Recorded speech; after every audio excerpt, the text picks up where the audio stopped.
Masaya 4 tane fərqli çeşid yemək göndərir və hazır üstə gəlin başlayalım. Bir yeməyimiz olacaq, spazı dolması. Pomidoru, badımcanlı və şirin biber.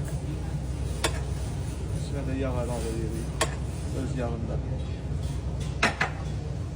Bir yeməyimiz olacaq, sümüksüz buz ətindən tərəvəzli hazırlamışıq. Üstünə kəşki otu, limon suyunda və öz bulyonu.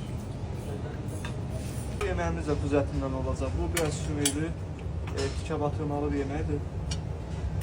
Əsasən buzunun qabıqalarından antrikot hissəsi, bel hissəsi və yanına da əlavə edirik 3 ədəd kartof.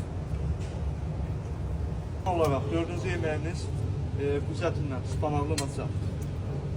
Yanına da belə bunun hissəsindən əlavə edirik. Az suyundan alçalı, şalvarıqlı belə bir yemək alınıb. Buyurulmuş olsun.